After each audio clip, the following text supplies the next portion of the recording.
विवाह में हवन के बाद हस्त ग्रहण या पाणिक ग्रहण संस्कार होता है।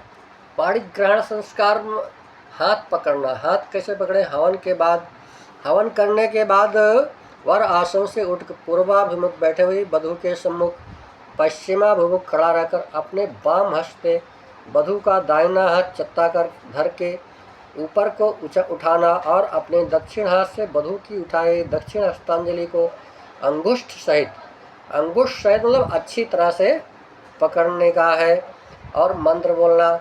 ओम गृभणामि ते सौभगत्वाय हस्तं मया पत्या जरदष्टिर्यथा सह भगो अर्यमा सविता पुरंधिर्मह्यं त्वा दुर्गार्पत्याय देवा।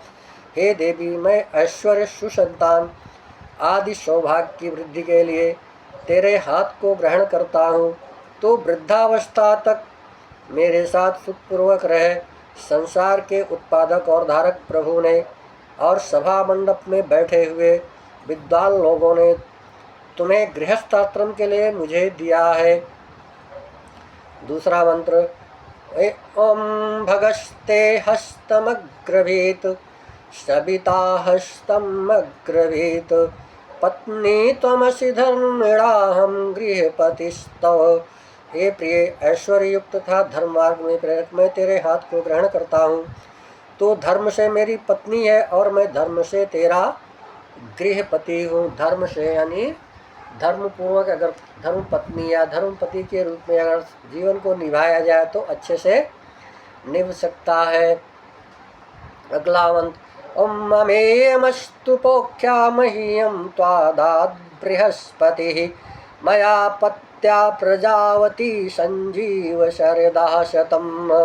ये अनघे सब जगत के पालक परमात्मा ने जिस तुझको मुझे दिया है, तो मेरी पालन पोषण करने योग्य पत्नी है।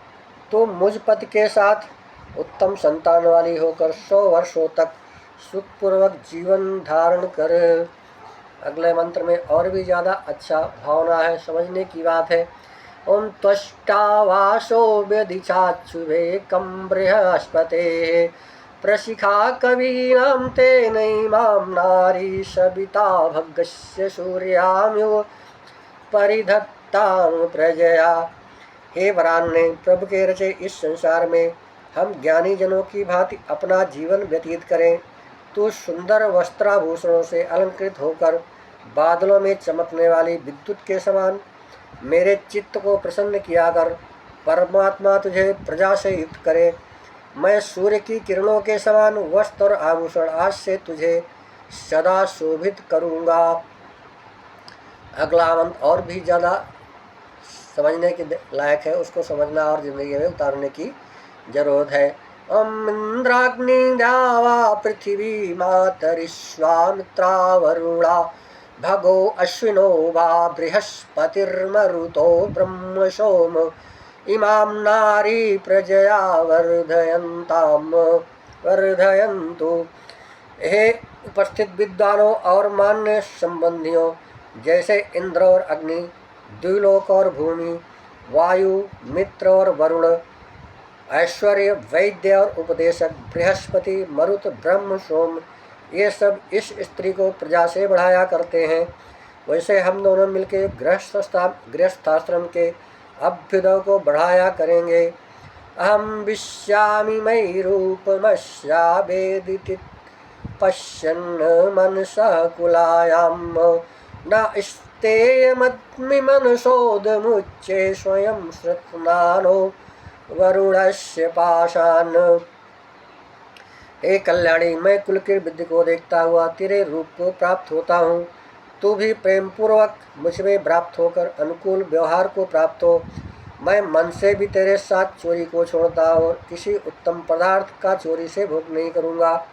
पुरुषार्थ से शिथिल होकर भी गृहस्थ में सब विघ्न बाधाओं को दूर करता रहूँगा। दोनों के कर्तव्य, पति और पत्नी दोनों के कर्तव्य हैं, एक दूसरे को समझने की ज़रूरत है, तभी जिंदगी की गाड़ी अच्छे से चलती रहेगी। उसके बाद इन पाणी ग्रहण के 6 मंत्रों को बोलने के पश्चात वर वधू की हस्तांजलि पकड़ के उठावे और उसको साथ लेकर जो कलश कुंड की दक्षिण दिशा में प्रथम स्थापन किया था, उसको वही पुरुष जो कलश के पास बैठा था वर वधू के साथ लेकर चले।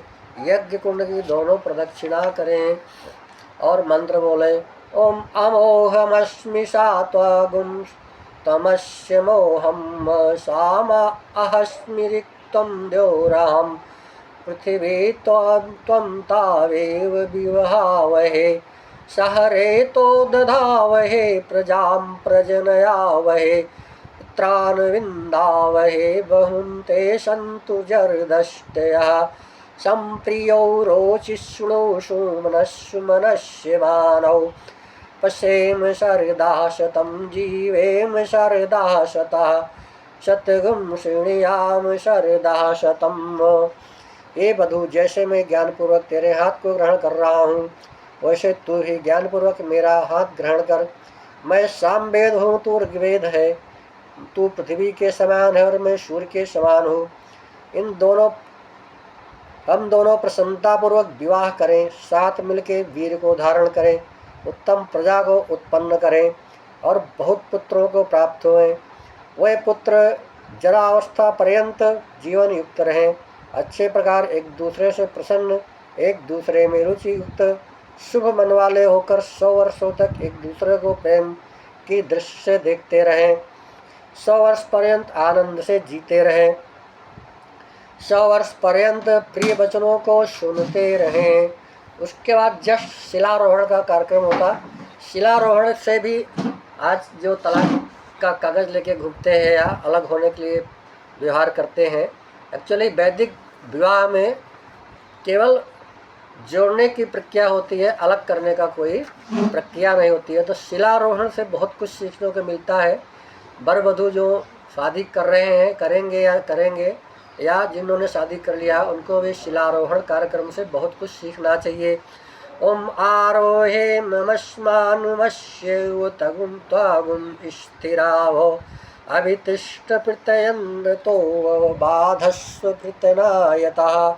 हे देवी, इस शिला के ऊपर चढ़ और इस शिला की भांति गृहस्थ कार्यों में अटल रहे, कलहकारियों को और सेना के द्वारा लड़ने वालों को इस शिला की भांति दबा दे। इस तरह से बहुत कुछ बहुत ध्यान से और बहुत मन लगा के शादी ब्याह को करना चाहिए। और अच्छा पंडित जो वेद मंत्रों का अच्छे से उच्चारण करते उसे बुलाना चाहिए। कोई ऐरा गहरा पंडित बना के ऐसे शादी नहीं करना चाहिए। बहुत बहुत पूर्ण कर्तव्य है। जनः जो अपने प्राणायाम के मंत्र हैं, ओम भू, ओम भुवा, ओम स्वः, ओम महा, ओम जनः, ओम तपः, ओम सत्यम। जीवन के 7 पुरुषार्थों में जनः नामक पुरुषार्थ का एक, ये जनः पुरुषार्थ की ओर हम लोग बढ़ रहे हैं और उसको जो है बहुत अच्छे से निभाने के लिए अच्छे से करना चाहिए।